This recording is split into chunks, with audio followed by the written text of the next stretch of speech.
Lionel Messi's life isn't what you think it is. He's the GOAT now. But what if I told you that years back, he should have never even made it? From the accident that almost killed him to his record-breaking moment as a pro. This is the story of how Messi made it to the top.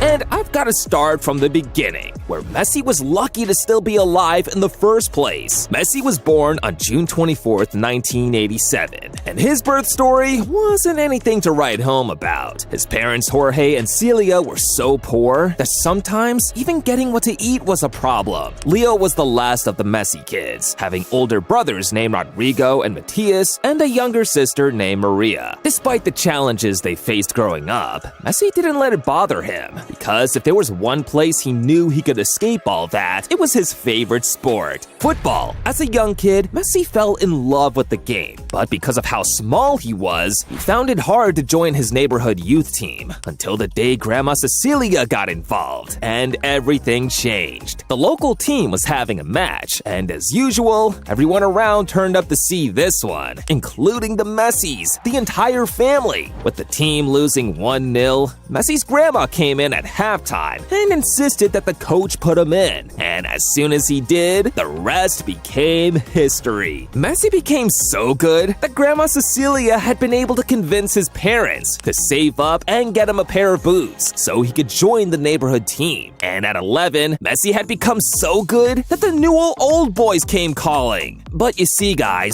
just when it looked like Messi's career was on the up, he suffered the first big heartbreak of his life. Grandma Cecilia was dead. This one almost broke Messi down, and unfortunately for Leo, there was more bad news to come. 2 years later, now 13, Messi's parents realized he wasn't growing like the other kids his age. He was under 5 feet, and they became so worried that they took him to the doctors, and that's when they found out the terrible news. Leo has growth hormone disease. This one came as a complete shock. There was hope, because according to the doctors, there were injections Messi could take to cure his disease. But the cost of these injections was so expensive, Messi and his parents couldn't afford that. At the time, Messi had started attracting interest from some top clubs in Europe, so Messi's parents reached out to them for help, but they all bailed out on him, until one club came through and saved Messi's life: Barcelona. They were so convinced by Messi's talent that they were willing to take up treating Messi and helping him grow, if, in return, Messi would have to sign for the Barcelona La Masia Academy. The deal was a no-brainer, of course. Messi took it. In a couple of days, Messi was all packed for Barcelona. But just before he hit the plane to leave, he still had time for one more goodbye. At the time, even though he didn't know it, Messi had found the love of his life, Antonella Rocuzzo. She was the cousin of his teammate at Newell Old Boys, Lucas Scalia, and after meeting for the first time, it was love at first sight. Messi made Antonella a promise to come back to her, and just like that, he was off to Barcelona to sign the contract that would kickstart his career. They'd saved Messi's life, and he was all set to become a Barcelona product. At La Masia, in a couple of weeks, the coaches had noticed Messi's talent and knew he was destined for greatness. The year was 2003, and now 16, Messi was part of the Barcelona team, taken on preseason tour. And on November 16th, Messi for the first time put on that iconic Barcelona kit in front of the entire world. Debut done. Now, it was about easing him into the first team, and in the 2004-05 season, Messi saw his game time increased in the home game against Albacete with a few matches to the end of the season. Messi finally set the No Camp on fire. He scored his first goal, and Peep got the assist. Ronaldinho! He had taken up a special bond with Messi and had started acting like his mentor, and learning from a guy like that only helped Messi improve his game, until Pep Guardiola came along and changed everything. The 2008-09 season, Messi had now transformed from being that kid with loads of talent to being on the edge of becoming a superstar. But it was clear he was just missing one final piece. He made his debut for Argentina, won the Under-20 World Cup and Olympic gold months back. And even better, on a personal level, he now had Antonella living with him. Yeah, he'd gone back for her and made her his partner. The 2008-09 season was going to be special for Messi because, with Ronaldinho gone, the club decided to upgrade his jersey number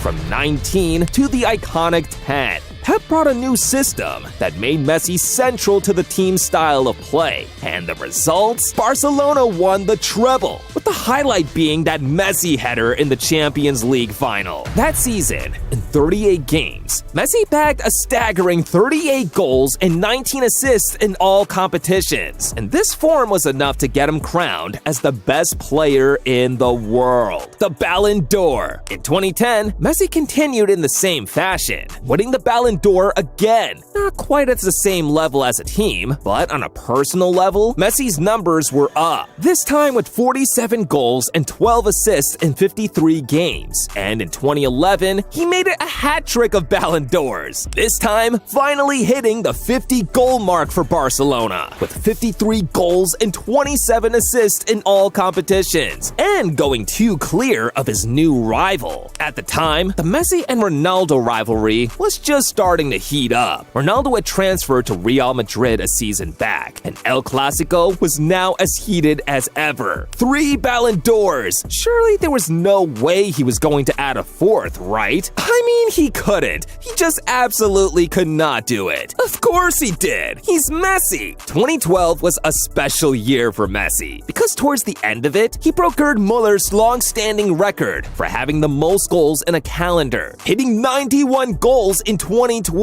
He had more goals than the Champions League winners that year. 2012 was also the year Messi had his first kid, Thiago, meaning that scrawny tiny kid all those years back was now a dad. But after 2012, with the exit of Pep Guardiola, Messi and Barcelona struggled. Ronaldo won the Ballon d'Or twice in 2013 and 2014 to reduce the gap to 2. And 2014 must have been a pretty low year for Messi. Because of the international scene, he came within inches of winning the ultimate one, but watched it slip away. Despite winning the World Cup Golden Ball as the competition's best player, Messi and his Argentina team lost the final to Germany. The international disappointment didn't end there. In 2015 and 2016, he lost back-to-back Copa America finals, leading to many people calling him cursed and saying he never matched up to Maradona. Despite extending the Ballon d'Or gap between him and Ronaldo to 2 again, after winning it in 2015, another treble year, it started going downhill for Messi and Barca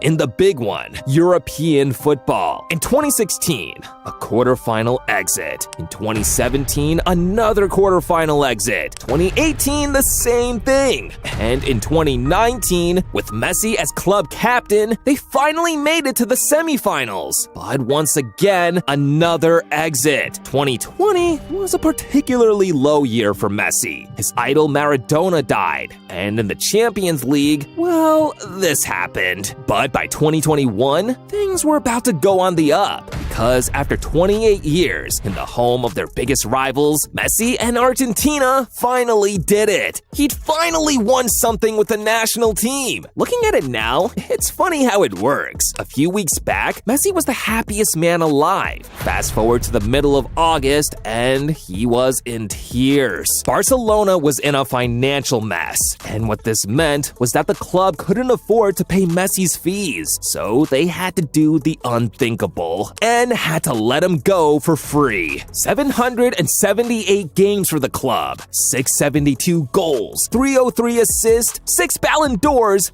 10 La Ligas, and 4 Champions League wins. The list of his awards at the club that saved his life was incredible. Still, Messi's the ultimate pro, so he packed his bags, went to Paris, and the following year, he made history again, the 2022 World Cup. And Messi had publicly announced announced that this was going to be his last. Together, the team decided to rally around him, giving him one final push. And on a historic night in Lusail, after getting to a chaotic 3-3 final against France, Gonzalo Montiel made sure Messi would go down as the undisputed GOAT. It really was that, Grandma! Messi had done it! World champion at last! Unfortunately, Messi's time at PSG wasn't what he thought it'd be. Because even though he'd won the league and French Cup twice, they got knocked out of the Champions League in the round of 16 twice. And with that, Messi decided his European adventure was over. So he packed his bags again, and this time he was on a plane to Miami. Enter Miami, Messi's new home, with 726 goals and 346 assists in 894 matches. Messi's undoubtedly the best.